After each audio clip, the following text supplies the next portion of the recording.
Aitäh, Roomet, selle sissejuhatuse eest ja suur aitäh nendele, kes jäävad veel viimast stuudiovooru kuulama. Õhtu hakkab lähenema ja kindlasti on neid inimesi, kes pole siin messisaginas jõudnud veel sööma. Ja sellepärast me räägime viimasena toidust. Mul on väga hea meel, et minu vestluskaaslaseks on professor Silmer, kes räägib normaalsest söömisest, mitte võib-olla söömisest tarbija seisukohast või ma tean, et ta vihkab sellist sõna, et tarbimine, toidu tarbimine, vaid Mihkel Silmer alati ütleb, et me sööme toitu, mitte ei tarbi. Aga mis kontekstis tahtsin täna toidujulgeolekust rääkida? Aastal 2017 töötati välja Tervise Arengu Instituudi tellimusel Eesti toitumis- ja liikumissoovitused. Sinna dokumendi koostamisesse oli kaasatud ka professor Silmer ja sellel ajal töötasin mina Maaeluministeeriumis ja olin samuti kaasatud dokumendi väljatöötamisse.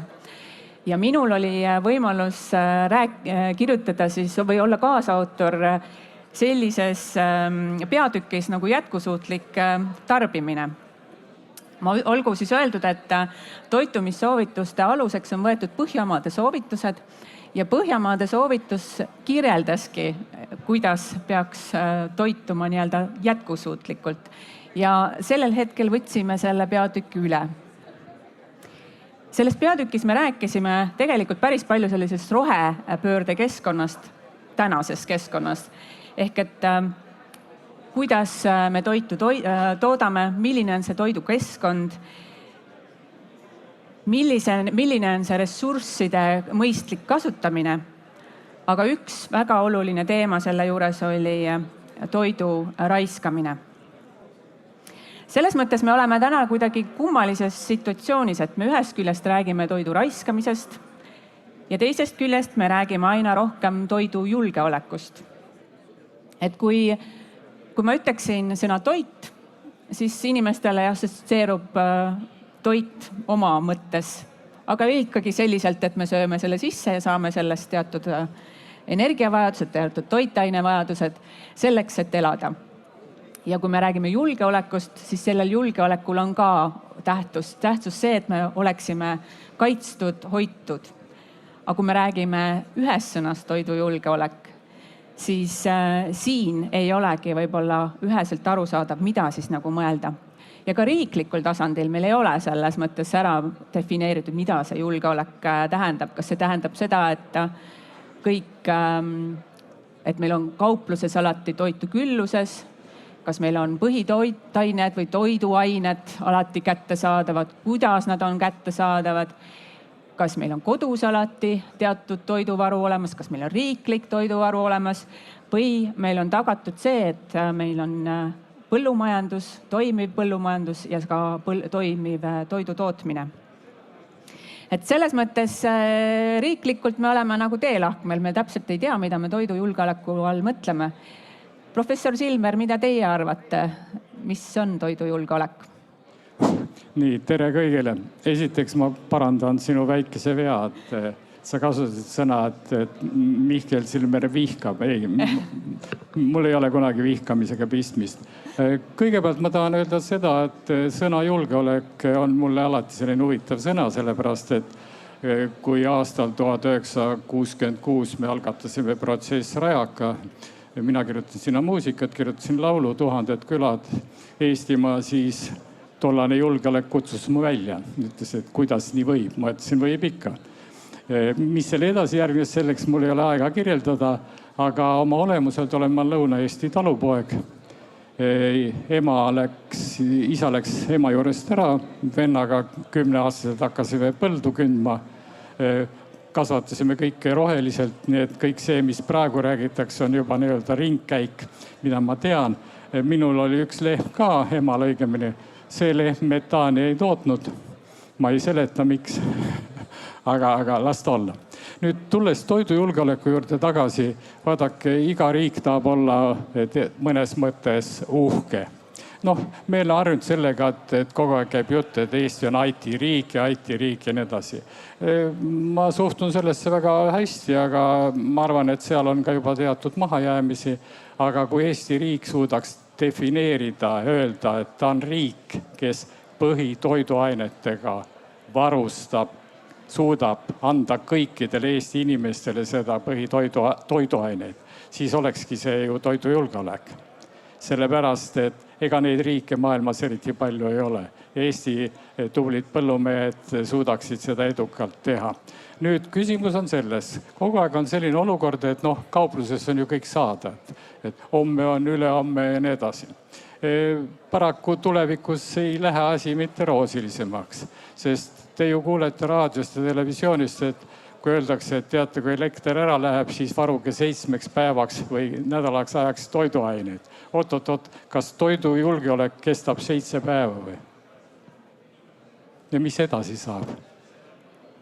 Ehk ma veel kord tahan öelda, et riik peab aru saama, et ta peab igas olukorras, inimene ise ka loomulikult, garanteerima, et tal oleks põhitoiduained olemas. Sinna kuuluvad kõik piimatooted, teraviljatooted, tubahernes, lahja liha, kala ja nii edasi.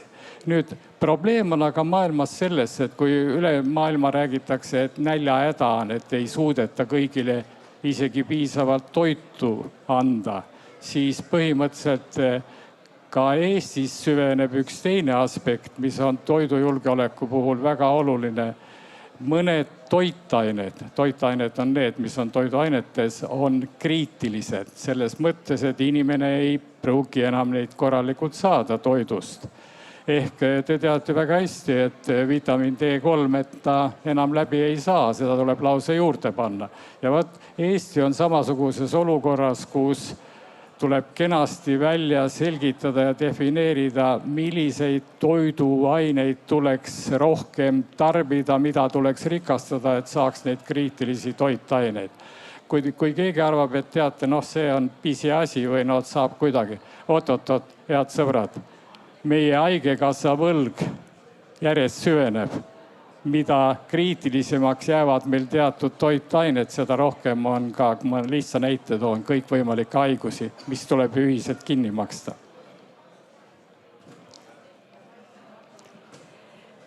Jah, et selles mõttes sa tõid selle toitainete julgeoleku siia sisse, et jah, täna me räägime toidujulgeolekust sellepärast, et kartus on, et sõda jõuab aina lähemale ja meil ei pruugi olla teatud asjad enam kättesaadavad või nad võivad olla teatud raskemalt kättesaadavad.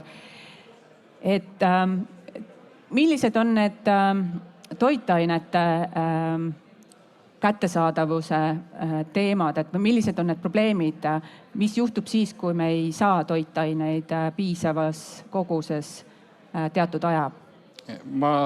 Kuna aeg on napp, siis ma natuke nimetan, kuigi te saate väga vabalt lugeda ka seda raamatust Normaalne söömine, aga natuke ma täpsustan. Millega on tegelikult probleem? Probleem on vitamiin D3-ga. Ma väga toonitan, head sõbrad, D3 ei tule taimsest kraamist, see tuleb ainult loomsest kraamist. Edasi, probleem on seleeniga. Kui tulla D3 juurde tagasi, siis räägitakse väga usinasti, vaadake, et viirushaigused väga järsult lähevad üles ja tulevad lained. Kui vaadata, üks näide tuua ainult, Ameerika Ühendriikides, New Yorgi osariigis olid vitamiin D defitsiitsete inimeste protsent umbes 65%. Ja andke andeks, COVID niitis seal nagu vikat. Eestis õnneks ei ole probleemi selle D3-ga, sest ka Eestis on toiduained, millega on D3 rikastatud. Nüüd võtame edasi seleen. Seleeni saamine on Eesti inimestel väga tagasihoidlik. Kui ainult lihtne näide tuua, südame-veresoonkonna haigused, eriti südamelihas teatud põletik ja puudulikkus on väga tugevalt seotud seleeniga. Head sõbrad, ärge saage aru, et ma võtan nüüd mingid tähtsad asjad välja. Aga ma juhin tähelepanu, ega selle seleeni sisaldus iseenesest kuhugile ei teki. Ja seetõttu on natuke mõnus. Mina olen Lõuna-Eesti talupoeg, ma tunnen asjadest natuke mõnu, aga samal ajal ma ei ole kuri. On naljakas kuulata juttu, et teate, et ei, ärme ikka väeta. Ikka ise sealt tuleb kusagilt. No ei tule, eks ole. Mõnda asja tuleb lihtsalt panna juurde selleks, et kõik oleks olemas. Ma toon ühe näite. Kui te võtate metsamustika ja võtate kultuurmustika ja tõsta käsi püsti, et kumb on siis parem?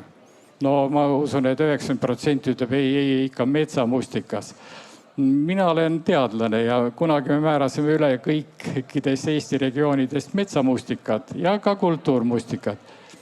Ma ütleks ainult niimoodi, et päris mitmetes asjades tegi kultuurmustikas metsamustikale ära, nii et pinnas ei ole nii rikkalik igal pool igavesti. Noh, mõningaid asju võiks veel loetleda, aga las ta siis olla. Nii et mõte on see, ma võtan kokku. On täiesti kindlasti sellised toiduained, mida peaks saama inimene tihedamini, selleks, et ei tekiks toitainete kriitilisi defitsiite. No natuke naiivne on lugeda, et kellelegi antakse raha selleks, et ta teeks putukajahu. Vaatake, head sõbrad, niipea kui hakatakse putukaid kasvatama metsikutes farmides, ütleme suurtes farmides, nii nagu siga ja nii edasi, siis putukatel seal suures farmis on nii palju viiruseid, mille kõrval võib-olla COVID on naljamäng, siis tuleb hakata neid desinfitseerima ja nii edasi. Laboris on lihtne teha karbitäie putukaid valmis, sellega ei ole probleemi. Aga mina olen tolerantne, kui nii arvatakse, siis laske käia. Sa tõid selle putuka temaatika sisse. Minu küsimus ongi, et kas on olemas selliseid näiteid veel juba selles mõttes kogemuse mõttes, kus me oleme võtnud toidulauale mingisugused toidud, mis ei ole tavapärased ja mis on siis paarkümmend aastat hiljem nagu juhtunud? Ma pigem kulutaks aega natuke niipidi, ütleks niimoodi, et inimene on segatoitu tarbiv loom tegelikult. Igaüks söögu nii nagu tahab, selleks kellelgi kitsendus ei ole. Kõikide riikide maailmas, absoluutselt, pange nüüd tähele, kõikide riikide riiklikes toitumissoovitustes, mis on nende riigi ametlikud dokumendid, kõikide riikide, sõltumata mis usk on, sõltumata kas on vaene või rikas, on igasugused joonised, püramiidid, taldrikud, nii edasi. Kõikides on segatoit. Hiina, India, mille sööjad moodustavad juba pea poole maailmast. Ehk vaadake, ei ole vaja hakata leiutama ja loosungeid välja tegema, et ei, ikkagi tuleks kuidagi alternatiive otsida. Ma väga täpselt defineerin. Probleem on milles? Tõepoolest, ameeriklane sööb 400 grammi liha 4 korda nädalas. Seda on palju. Ammu on teada, et umbes 75 grammi 2 korda nädalas on täiesti piisav. Ja kui ma küsiksin niimoodi, et selline kogus mis tahes liha 2-3 korda nädalas, kas sellel on mitte mingisugune selline moment juures, mis võiks põhjustada terviseprobleeme? Absoluutselt mitte. Ja minu küsimus on väga lihtne. Miks me peame häid asju hakkama välja vahetama? Mille puhul? Ehk võtame kogu raha kokku, mis kulub ka muule kraamile, eks ole. Ala putukad. Ja võtame tegelikult, mis me sealt tagasi saame toitainete tiheduse pealt, siis me näeme, et vahe on hoopis teisipidi. Aga selle kohta öeldakse Lõuna-Eestis väga lihtsalt lõuna-eesti keeles. It's no my business. Me ennem, kui me siia lavale tulime, rääkisime natukene sellest rohepöörde kontekstist, sellest toidujulgeolekust ja sa tõid näite, et sinu meelest ei ole toitainete ja nii-öelda bilanssi või sinna nii-öelda sisse arvutatud või seda mudel on kuidagi väärakas. Äkki sa natukene räägid sellest? Mina räägin asjadest mitte niimoodi, et internetis otsida info kokku ja siis mängida tarka inimest. Ma olen käinud maailma nutritioni kongressidel, kus see on nagu olümpiamängud umbes, suured ettekanded. Ja viimastel kongressidel on väga täpselt öeldud, mida. Kui me tahame arvestada tegelikke kulusid. Ühesõnaga võtta kokku kõik kulud, transport, hoidmine, külmkapis säilitamine, nii edasi, kõik kulud kokku. Ja arvestame, mis me reaalselt tagasi saame toitainete mõttes, pange tähele, selles hulgas, milles nad meile toimivad. Siis muna summaarne jalajälg on üks väiksemaid tegelikult. Teate, millel on kõige suurem jalajälg? Külmutatud köögiviljal. Metsik jalajälg, sellepärast et 100 grammist kurgist te saate tagasi 97 grammi vett ja mitte midagi sellist, mis teie ainevahetusele mõjuks. Ei no kurk on tore asi, nii et kes kasvatab, kasvatage edasi. Aga tegelik jalajälg on laes, eks ole. Aga jutt käib ju sellest, oi, näete, kus muna ja nii edasi kulutab vett. Head sõbrad, kõik asjad tuleb kokku võtta ja tegelikult vaadata, mis me tagasi saame meile toimivates hulkades. Ja siis asetub kõik õigele skaalale. Miks seda keegi ei taha väga teha? Ei taha sellepärast teha, et siis hakkavad need müüdid, mis käivad ümber piima ja liha ja nii edasi kokku varisema. Lihtsam on öelda, et oi, taimed. Minul ei ole midagi selle vastu. Ma olen kogu aeg öelnud, inimene peab 90% sööma taimi ja 10% peab olema umbes loomne. Kas selles mõttes sinu väljaütlemisest võiks ikkagi lugeda, et kui me sööme tasakaalustatult, mitmekesiselt segatoitu, et siis meie toitainete kättesaadavus kehas ja me peaksime olema nagu tervemad? Absoluutselt õige, sellepärast, et mina ei reklaami.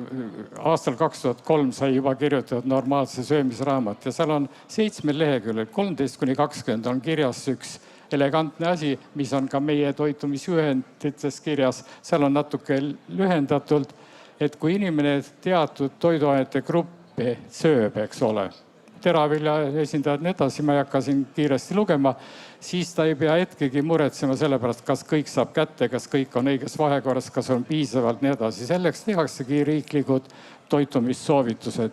Ja ma võiks küll selgelt öelda, et Eesti riiklikud toitumissoovitused on ühed sisukamad üldse, mis saab olla. Jah, nüüd lähevad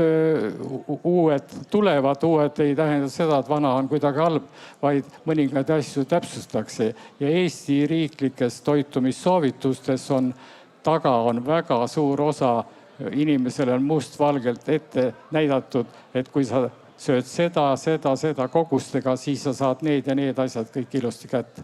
See on elegantne. Mulle ainult meeldiks, kui selle uue raamatu pealkiri oleks mitte toitumissoovitused, vaid maailmas kasutatakse tegelikult terminid toitumisjuhised. Need on guideline'id.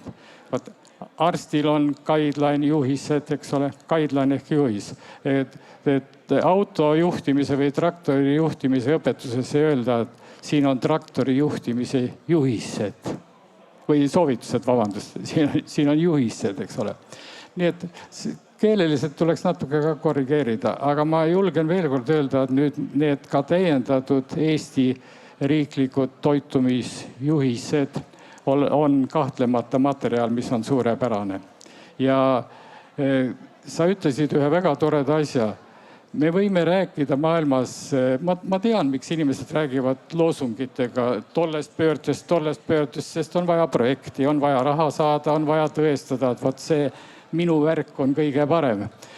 Tegelikult, head sõbrad, kõige olulisem, mida saaks ära teha ja mis oleks fantastiliselt suure efektiga, lõpetama pagan ära selle toidu raiskamise. See ei ole ületamatu asi, see ei ole mingisuguse raudtee ehitamine, Jumal ütles osa. Julgeolek, jah. See on tehtav reaalselt ja sellest on kolossaalne abi, sest tohutuma hulk toitu, kuhu on ju meeletult kulutusi tehtud, visatakse lihtsalt minema, eks ole. No Eestis õnneks ei ole see nii hull, aga ka Eestis on hull. Nii et kui Eesti riik suudaks öelda, mitte riik, inimesed ongi riik, et vaadake, meie praktiliselt oleme vähendanud toidu raiskamise minimaalseks, siis on see super kõva sõna. See on kõvem sõna, kui rääkida, et ärme väetisi pane ja nii edasi. Aga vaatame, kuidas elu läheb. Ma olen sinuga selles mõttes täiesti nõus, et on rohepöördes kindlasti see väga õilis eesmärk, kui me toitu vähem raiskaks või kui me seda üldse ei raiskaks, sest see on nii moraalselt kui eetiliselt täiesti vale. Et me oleme teinud väga suurt pingutust, et seda toitu kasvatada ja seda toitu toota ja siis see lihtsalt ära visata ei ole õige. Toidu raiskamise pidurdamine ja vähendamine ei ole ju, head sõbrad, mingi raketiteadus. See vajab lihtsalt kindlaid otsustusi. Mina ütleks, et kui inimest muud ei stimuleeri, siis tuleks öelda niimoodi, et kõik, kes suudavad tõestada, et nemad toitu ei raiska, nendele tuleks palgale või pensionile juurde panna raha, eks ole. Sellepärast nad hoiavad ju meeletu raha kokku tegelikult. See ei ole utoopia. Ma veel kord kordan, see on kõige realistlikum tegevus, mille tegemiseks ei pea midagi keerulist välja mõtlema. Meie see üks või selle vestluse teema oli seesama toitumisjuhised, nagu sina soovitaksid, et kellele ja miks tänases Eestis neid juhiseid vaja oleks, sest meil on ju toitumisspetsialiste ja inimesi, kes õpetavad, kuidas toituda ja milliseid dieete pidada, et kellele neid täna üldse vaja on? Neid on vaja mitmel põhjusel. Esimene põhjus on väga lihtne. Peab olema, te kõik ju saate aru, et konstitutsioon on püha, eks ole. Mis on konstitutsioonis, see on kirjas, nii ongi. Riiklikud toitumisjuhised on riiklik dokument, kus inimene saab vabalt ilma rahata ennast harida, lugeda, kuidas võimalikult tervislikult käituda, eks ole. Sellepärast ongi seda vaja, sellepärast, et ei ole vaja inimesel internetist otsida suvalisi soovitusi või kalli raha eest koolitusel. Riiklikest toitumisjuhistes on ju kõik olemas. Peale selle kõik kasutused, lasteaiad, koolid, sööklad, restoranid, nii edasi, peaksid kasutama riiklikke toitumisjuhised oma toidukraami valmistamisel, sellepärast, et seal on ju absoluutne ideaal olemas.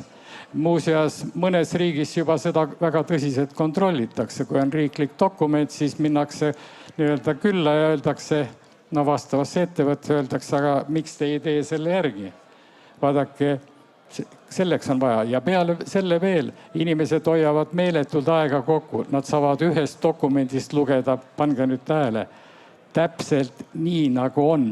Mitte nii nagu kusagil keegi eesti, vene, inglise keeles internetis kirjutab. Aga mis puudutab toidu raiskamisse, siis mina olen kunagi ühel perioodil elanud niimoodi, et absoluutselt ei raiskanud. Ma olen Lõuna-Eestis pärit, elasime maal, ema võttis põrssa koloosist.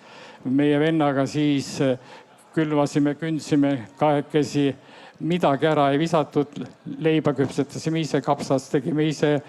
See, mis üle jäi, läks seale, siga kasvas aprillist novembriks suureks ja siis oli sea järjekord, meie siis sõime ta kevadeni uuesti ära ja kõik ring läks peale. Nii et absoluutselt mitte mingisugust raiskamist. Absoluutselt.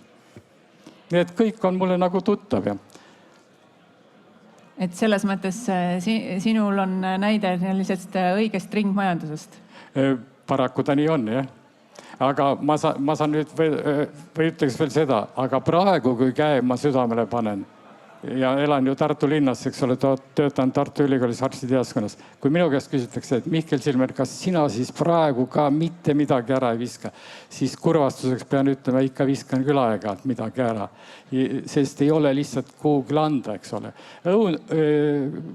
Tartu on väike linn ja inimesed panevad õunu värava taha kasti sisse, eks ole, et kodanik läheb mööda, kelle õunapuud ei ole, võtab sealt õunu. Sinna ei saa kahjuks panna kotletti, eks ole, mis mul üle jäi, sellepärast, et see lõpeks katastroofiga. See oli lihtsalt väike must huumor Lõuna-Eestist, aga las ta olla, jah. Aga ma veel kord kordan, toidu raiskamine on üks kõige kurjemaid tegusid üldse, mida tehakse ja ka Eesti ka selles mõttes puhas ei ole.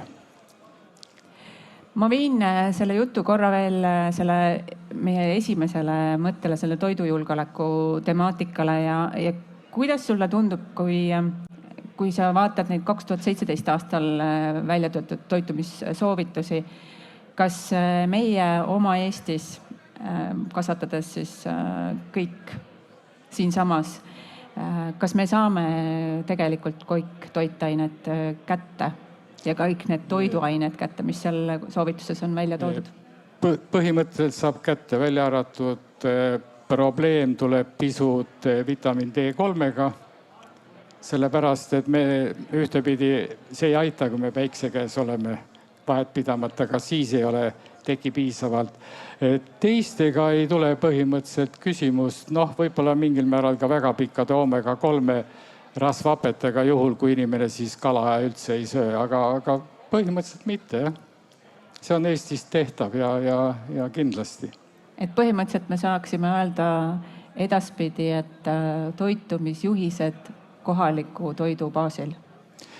Ma ütleks küll niimoodi, sest ma juhin ainult ühele asjale tähelepanu. Euroopas on selline nõukogu, nagu on toiduteabe nõukogu. See toiduteabe nõukogu on hakanud tasapisi nüüd tegema mida? Tasapisi on hakanud ütlema seda, et teate,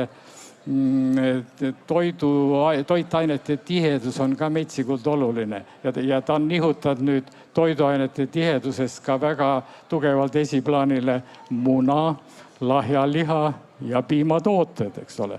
Ja seal on ühes lõigus väga huvitav tekst, et kui võtta transportimine, transpordikulud, mõned, mis tuuakse kaugelt Lõunamaalt, eks ole, kuna sa sellele mainisid siin praegu, siis selgub, et jalajälg on suurem kui loomsel kraamil.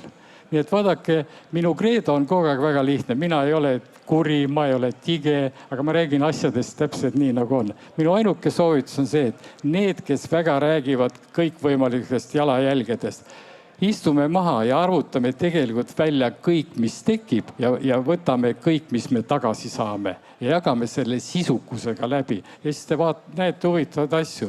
Tabelid muutuvad teistpidiseks. Aga sellest dogmast ei taha ju keegi loobuda, sest lihtne on taguda lauset. Roheline, nii ja nii. Laused kuuluvad või loosungid kuuluvad sellesse perioodi, kust me oleme tulnud, vähemalt enamik. Mina mäletan seda perioodi. Meie peame tegutsema ja arukalt. Ja Eesti põllumees on väga arukas, sest kui ma tulin siia ERM-i, siis ma vaatasin, et seal oli meeletu tehnika. Mina ütleks seda, et ma mõtlesin, et kas on uuesti põllumeeste streik, et kõige parem tehnika on kohale toodud. Aga tehnika on suurepärane, sest kui ma korraks mõtlesin ainult sekundi, et mul oli argkader, hobune oli koloosist võetud, koloosis anti meile kõige viletsam paariks tunniks. Argkadaga kündsin, see ei ole head sõbrad alamine üldse. Ja vaatasin nüüd neid tehnikas, mõtlesin.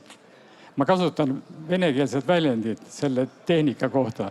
Selle kohta käib väga hästi see väljend. Tehnikana cry fantastiki. Ja see on põllumeeste suurepärane. Põllumehed on ise ka toredad. Kas selles mõttes, jah, meil on vaja ju tegelikult nii põllumajanduses head tehnoloogiat ja ka toidutootmises head tehnoloogiat, et piisavas koguses toitu toota. Mis sa arvad, kas me pöördume selles mõttes tagasi sinna, et me hakkame vähem tarbima väga kõrgelt töödeldud tooteid? Ja kas me peaksime pöörduma tagasi? Ma kasutasin väljendit ja ka sina kasutasid väljendit. Põllumees, koos Eesti riigiga, riik peab põllumeest väga tugevalt toetama. Põllumees, see, kes toitu kasvatab, see on absoluutne prioriteet. See on täpselt sama tähtis kui piirivalve või sõjaväelane. Absoluutselt ei ole mingit vahet. Põllumees, kes toodab seda, mille peal meie elu püsti püsib, teda tuleb väga soosida. Loomulikult korralikku põllumeest. Aga veel kord, Eestis on kõik võimalused põhitoiduained ise toota ja toota piisavalt. Ja see on suurepärane. Seda tuleks teha ja sellega saab Eesti hakkama. Ma küsiks vahepeal ainult huvitav asja. Tõstke palun käsi, kes on lugenud neid Eesti riiklikke toitumissoovitusi.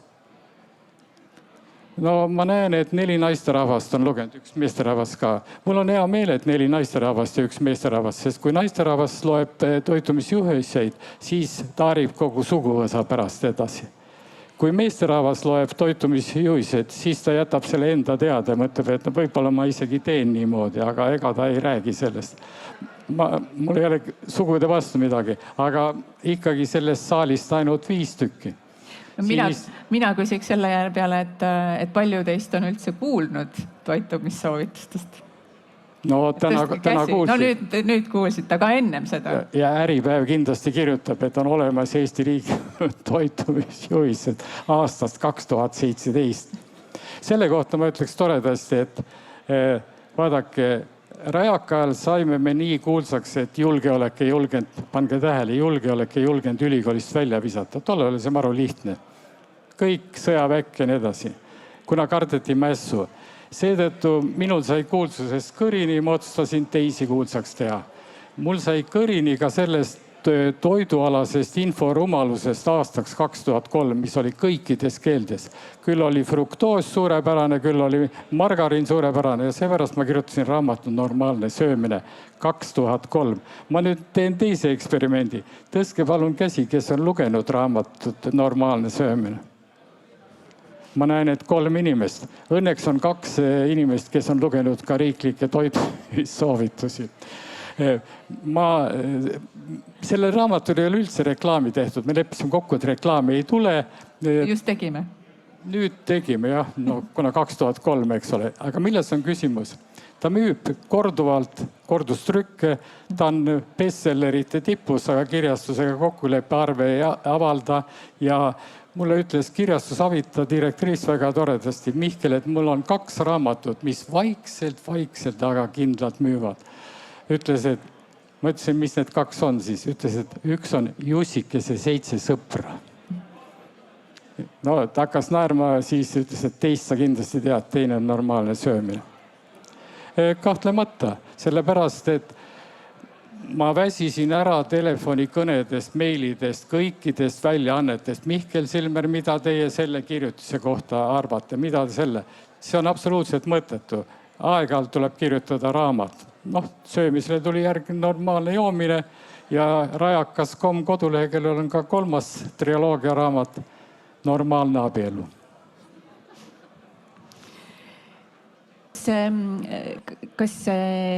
Kas me saame selles mõttes kuidagi nende Eesti toitumisjuhistega anda ikkagi selle signaali, õige signaali, et inimesne enda heaolu ja enda tervise nimel peaks tegelikult sööma tasakaalustatud ja mitmekesist toitu? See signaal on seal olemas, aga ma veel ühe lisamärkuse ütlen.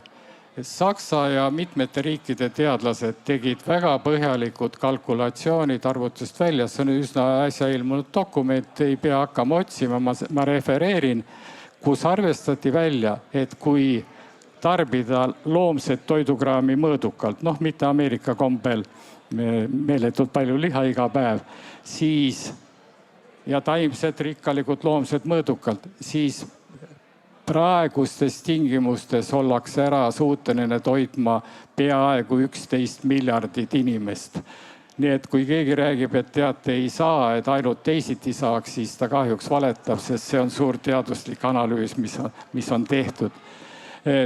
Ma räägin lõbusa loo veel, et üks Ameerika ettekanne oli Nutrition Congress. Ameeriklane rääkis, et teate, et näete, liha võib olla. Pandke tähele sõna võib olla selle haiguse või tolle haigusega seotud. Näitas slaide, mille peale tõusis üks inglane püsti, ütles, et hea kolleeg, et ärge näidake meile neid ameeriklase andmeid, me ei söö niimoodi. Tekkis täiesti audvaikus 4000-lises saalis. Oligi kõik. Nii et meil on maailmas komme, et kõike üldistatakse maru rõhtu ja tehakse niimoodi, et nagu oleks Eestis. Ma toon teile lihtsa näite. Kaua peab seda rumalust levitama 1 kilogrammi veiseliha saamiseks? Kulub tohutuma hulk vett. 100 grammi rohumaa veise liha saamiseks kulub 5 liitrit vett. Ta joob selle loodusest põhiliselt. Nüüd 100 grammi veiseliha, Rohumaa veiseliha. Kui panna kõik toitained ja muud kasulikud ained tabelisse ja märkida ära need, mis on meie ainevahetusele toimuvas hulgas, siis on see punane, see tabel. Praktiliselt kõik peaaegu on. Kui te võtate 100 grammi pruuni riisi, mul ei ole riisi vastu midagi, riis on tore taime. Võtate 100 grammi pruuni riisi, ma võtan ekstra pruuni riisi ja küsime niimoodi. 100 grammi pruuni riisi saamiseks läheb vaja umbes 200 liitrit vett. Pange tähele, vahe on juba vee mõttes metsikud. Aga kui te panete sinna toitainete tabelisse, siis selgub, et üks asi on ainult punane, see on tärklis. Ülejäänud on kõik alaläbine. Aga kust tuleb jutt? Loommetaan. Head sõbrad, 100 grammi Rohumaa veise, metaani produktsioon ja 100 grammi pruuni riisi saamise metaani, sealt tuleb ka ju metaan, hulk on võrdne. Aga kui te võtate vee hulga ja võtate toitainete hulga, siis kaalud on metsikult Rohumaa veise kasuks. Vaadake, see on, head sõbrad, täpselt nii nagu on. Mina olen Lõuna-Eesti talupoeg, räägin asjadest nii nagu on, eks ole, mitte loosungeid. Ja aitäh, Mihkel Silmer, selle väga sellise südika jutuajamise eest. Et ma küsiks veel, kas midagi on veel lisada? Lisada on ainult nii palju, et minu vanaema, kui olen väga väike poiss, tema oli noorusena Koiküla mõisa kokaabi. Ta tegi väga hästi pannkooke. Paraku ta lahkus suhteliselt vara, kui ma olin väike poiss, ta elas küll vanaks. Ja vanaema ütles mulle ühte asja, et Mihkel, et räägi kogu aeg tõtt. Ja ole hea, kui sa midagi õpid ja midagi teed, siis tee see asi endale selgeks, kuidas see tegelikult on. Mina olen vanaema põhimõtet järgi jälginud ja mina ei ole kaldunud ei sinna ega tänna poole. Kui käis metsik jutt, kui kasulik on fruktoos ja kui kahjulik on saharoos, siis ma ütlesin, oodake natuke ja õige pea seda tahate teada, et fruktoos põhjustab maksakahjustusi. Nii et see on põhiasi. Vanaema sõnad olid sellised, Mihkel Silmer on nii käitunud. Suurepärane. Aga mina tänan sind tõesti selle vestluse eest ja ma loodan, et pärast tänast on natuke rohkem neid, kes teavad, mis on Eesti toitumissoovitused ja kellele ja milleks neid vaja on, et kindlasti on neid vaja. Ma ütleks ühe asja veel lõpetuseks. Kui keegi arvab, ma ei mõtle teie, arvab seda, et istuvad inimesed maha ja kuu aega istuvad ja siis panevad kokku riiklikud toitumissoovitused, et see on maru kerge töö. Seda eelmist raamatukest, kuigi eeskujud on olemas ka Põhjamaadest, tegime me praktiliselt 5 aastat. See oli väga tugev ja väga põhjalik töö, et kõik, mis sinna kaante vahele jõuab, on ka absoluutselt korrektne. Ja inimese ainevahetuse spetsialistina võin ma öelda, et nii see ongi. Jah, et ma mäletan ise ka neid töörühmasid ja seal oli tõesti väga palju inimesi erinevatest valdkondadest laua taga. Ei olnud siin see kuidagi ühekülgne ega ühele poole kaldu. Ja me jõudsime kõik ikkagi tõesti sellesse järeldusse, et on vaja olla mitmekesine ja tasakaalukas. Suur aitäh teile ja ma omalt poolt tegelikult tahaks tänada Juuli sind selle suurepärase EPA stuudio päeva eest, et aitäh sulle!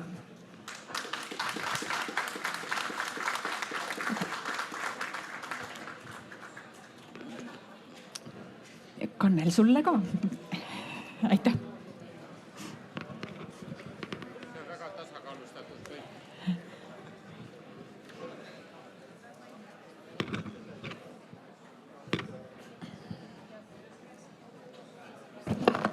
Ja sellega täname korraldajate poolt. Tänase päeva messistuudio on läbi saanud. Tänase päeva messistuudio on läbi saanud ja ma tänan ka vaatajaid, kes vaatasid seda läbi põllumajandus.ee vahendusel.